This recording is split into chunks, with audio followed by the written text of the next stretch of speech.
Hey dear, Zinzi here with one of my most highly anticipated fantasy books of the year, and I am talking about The Justice of Kings by Richard Swan, and the cover was stunning. I saw rave reviews for this one, so I was so on board and ready and wanting to fall in love with it. However, I was unfortunately disappointed in this one, so I do want to talk about it, and I'll have both a non-spoiler and spoiler section if you've already read it or you just don't care about spoilers in books. So let's dive in.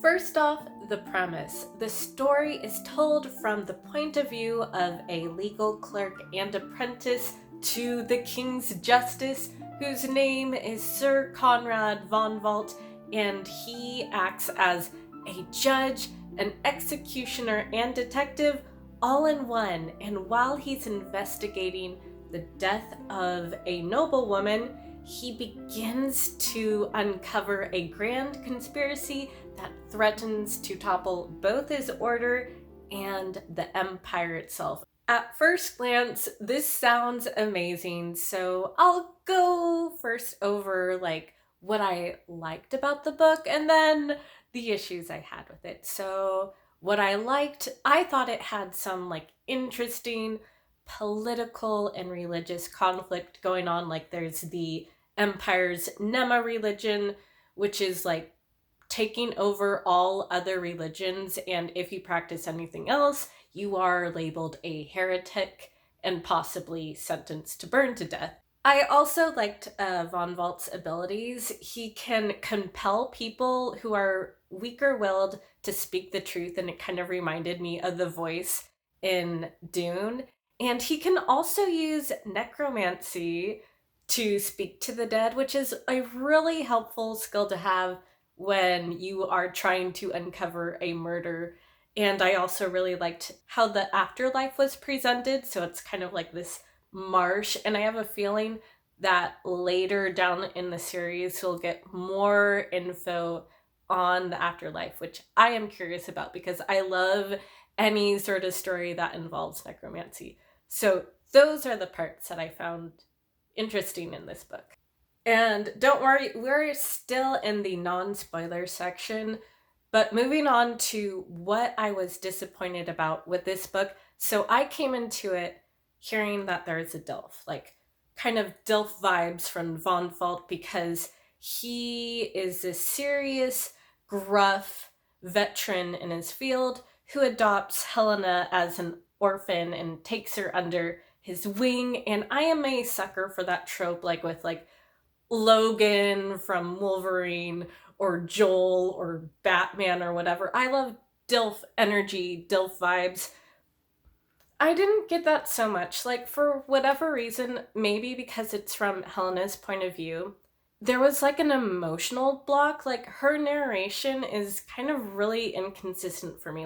Sometimes it's super dry observations of events, and other times she does kind of insert her feelings, but her feelings were all over the place, and I'm going to elaborate a little bit more on that.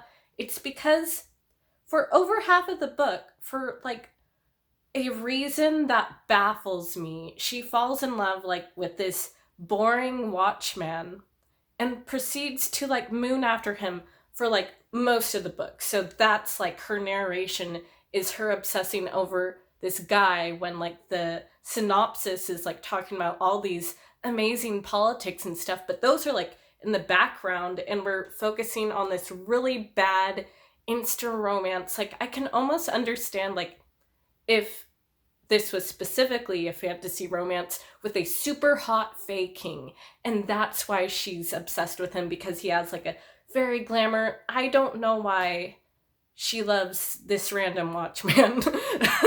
And it annoyed me so much throughout the book. I think it was intended to create this division between her and von Volt. She no longer wants to rely on von Volt.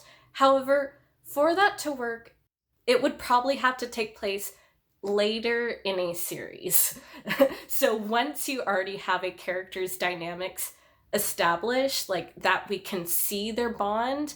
I didn't get that chemistry or dynamics between the characters, that feeling that they cared for each other, and I felt like it ruined both Helena's character and it completely like ruined the story for me because I had no interest in that. Like I had to force myself to read this book because it's like a review copy and I try to always finish review copies.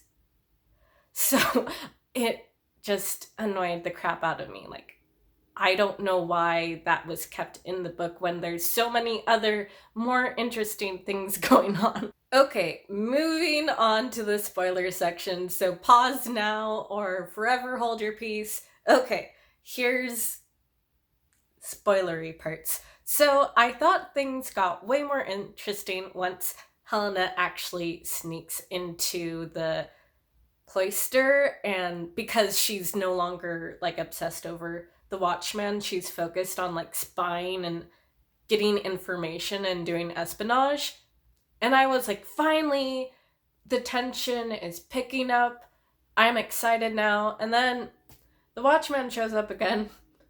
And the only good part about him showing up again was that he dies. Like, I don't mean to be a sadist, but the amount of relief I felt when his character finally died, I was like literally hollering out loud and cackling, and I do not think it was intentional that the reader should feel joy over his death while Helen is crying over him.